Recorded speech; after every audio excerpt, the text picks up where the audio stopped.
Let me speak gently for a moment, because money fear is one of the loneliest fears there is. It is the worry you carry to bed and wake up with. It is the quiet math you do at the kitchen table when no one is watching, wondering how the month will stretch, how the fixed income will cover what keeps rising, what will happen if one more unexpected bill arrives. It can feel almost shameful, this fear, as though a woman of faith should not have to think about such things. And so you keep it hidden, and the hiding makes it heavier still. But there is no shame in it. The scriptures are full of faithful women who knew exactly what it was to wonder where the next provision would come from, and God met every one of them. He is not ashamed of your need, and He is not weary of your asking. And so often you carry it alone, with a smile on your face so no one will know, while inside a small voice whispers that you have been left to figure it out by yourself, that even God has grown distant and forgotten your need. If that is where you are tonight, I want you to hear something with your whole heart. It's the most broken promise of all, here today and gone tomorrow. But when God binds Himself with a promise, heaven and earth will pass away before that promise fails. That is the difference between the fear in your head and the truth on these pages. The fear is loud, but it has no authority over your life. The promise is quiet, but it is backed by the one who holds everything together.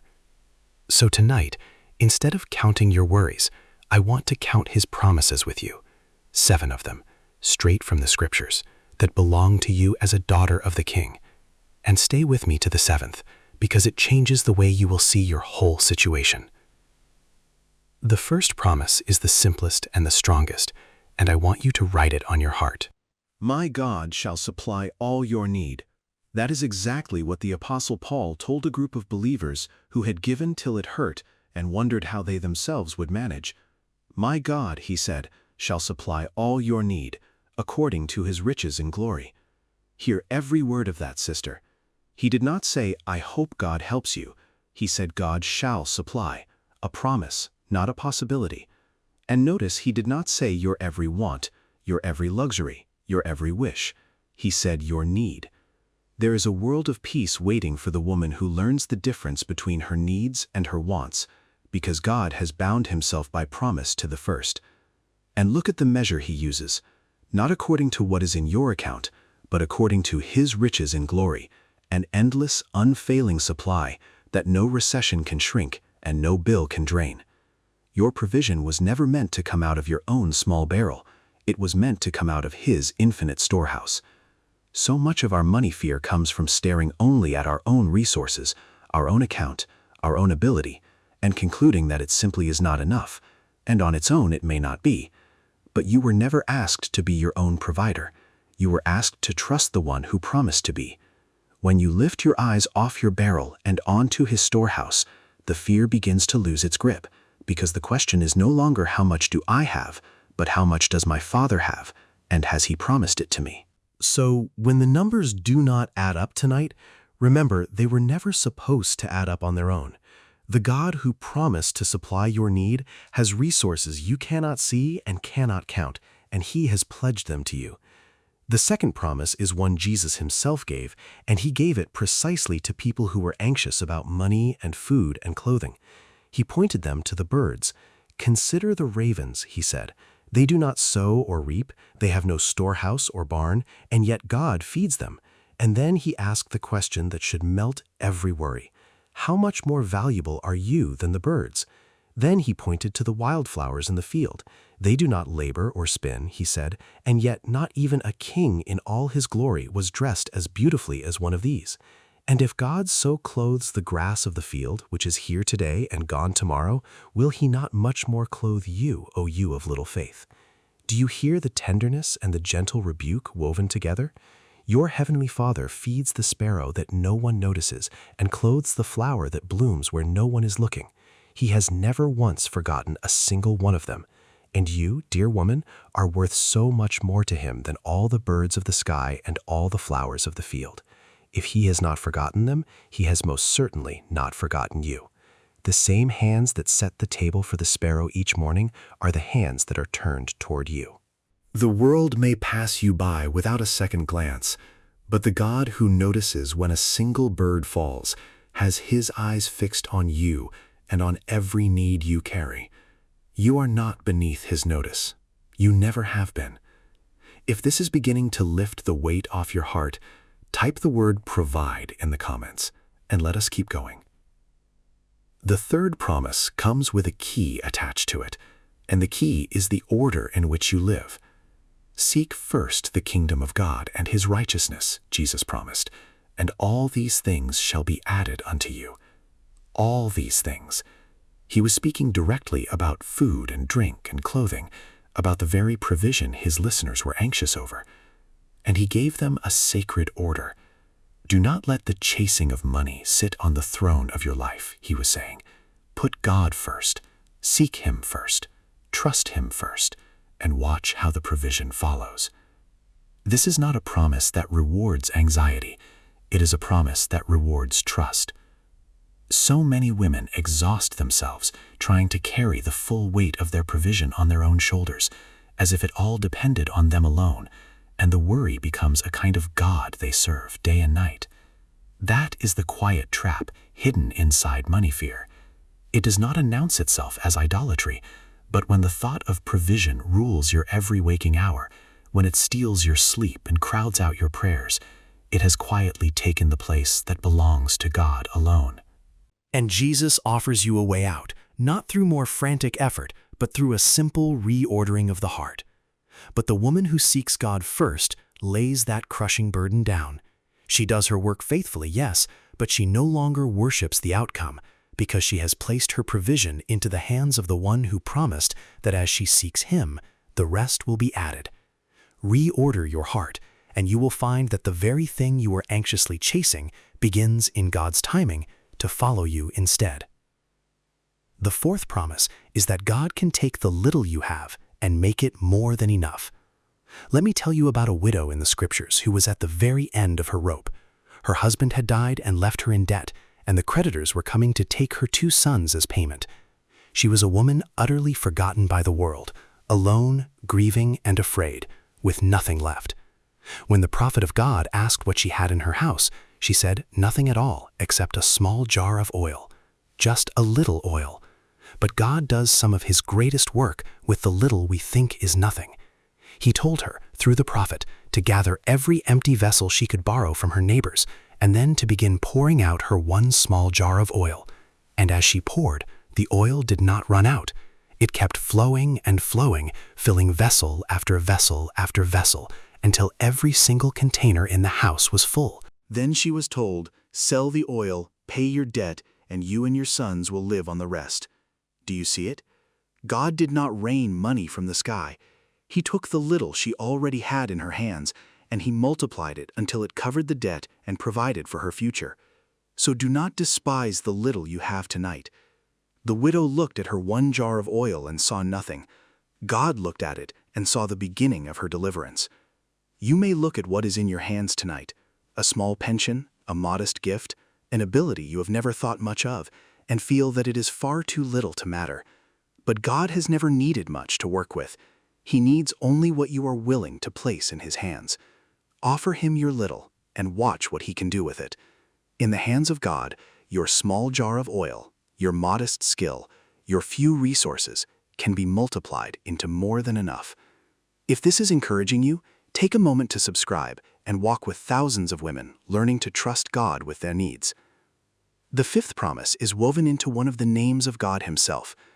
On a mountain long ago, a man named Abraham faced an impossible moment with no provision in sight, and at the very last possible second, God provided exactly what was needed: a ram caught in a thicket that had not been there before. And Abraham named that place with a name that has echoed through the ages. He called it, "The Lord Will Provide." It became one of the names of God, Jehovah Jireh, the God who provides. Now, hold on to this, because it matters more than you know. Abraham did not see the provision until he was already on the mountain, already in the moment of need. God's provision was there all along, but it appeared at the appointed time, not a moment before. And so often that is exactly how he works in our lives. You may be looking at your situation tonight and seeing absolutely no way that the provision could come. You cannot see the ram in the thicket. But the God whose very name is the Lord who provides specializes in making a way where you can see no way, and in providing at the moment of need what he had quietly prepared long before. The fact that you cannot see how is not the same as God not having a how. I have seen it again and again in the lives of women of faith. The provision that seemed impossible in the evening had quietly arrived by the morning, through a door no one expected, at the precise moment it was needed, and not a day before. God is rarely early, but he is never late. He is Jehovah Jireh still. The sixth promise is one I want every older woman watching to hold especially close, because it speaks directly to the fear of growing old with too little. A man who had walked with God across an entire lifetime wrote these words in the Psalms. "I have been young," he said, "and now I am old, yet I have never seen the righteous forsaken, nor their children begging for bread." Think about who is speaking. This is not a young man with easy optimism. This is a man near the end of a long life, looking back across all his years, across every hardship and every lean season he had ever witnessed, and his testimony is this: not once did he see God abandon a righteous soul to ruin. That is a lifetime of evidence speaking against a single night of fear. Across all those years, through famines and failures and seasons that looked utterly hopeless, he watched God provide, again and again, for those who trusted him. The fear tells you that this time will be different, that this time you will be the one he forgets. But the witness of every faithful life that has gone before you says otherwise. If you are afraid of what the years ahead may hold, afraid that the money will run out before your days do, afraid of being a forgotten old woman with nothing, let this promise steady you. The God who has carried his people through every generation does not suddenly forget them in their gray hairs. He has promised to carry you to the very end, and the testimony of those who have gone before you, all the way to old age, is that he keeps that promise. Your later years are not outside of his care. They are held just as securely as every year that came before. The seventh promise is the deepest of them all, and it changes everything about the six that came before it. It is this: the God who has promised to provide for you is not a distant banker. He is your Father, and he owns everything. In the Psalms, God says that every animal of the forest is his, and the cattle on 1,000 hills belong to him. Stop and think about what that means for you tonight. The one who promised to supply your need is not working from a limited budget. He owns the cattle on 1,000 hills. He owns the hills themselves. There is no shortage in heaven, no recession in the storehouse of God. The economy that frightens you does not touch his supply. Markets rise and fall, prices climb, accounts run low, but none of it makes the slightest dent in the wealth of the God who made the gold in the first place. He is not wringing his hands over your situation, wondering how he will manage. He owns it all, and a portion of it has your name on it. And here is the part that will heal the deepest wound of feeling forgotten. This God who owns it all is not a stranger to you. Jesus said, "If you who are flawed know how to give good gifts to your children, how much more will your Father in heaven give good things to those who ask him?" You are not a beggar standing outside the gates of a rich man, hoping to be noticed. The scriptures say that if you belong to him, you are his child, and if a child, then an heir. You are a daughter of the King who owns the cattle on 1,000 hills. A daughter is not forgotten by a good father. A daughter is provided for, watched over, and loved, and that is exactly who you are. The deepest cure for the fear of being forgotten was never a fuller bank account. It was always this knowing whose you are.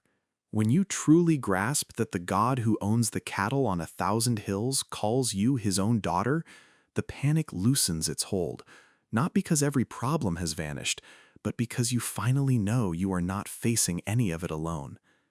So let us gather all 7 of these promises and let them quiet the fear in your heart tonight. God will supply all your need. He feeds the birds and clothes the flowers, and he treasures you far more. As you seek him first, the rest will be added. He multiplies the little you have.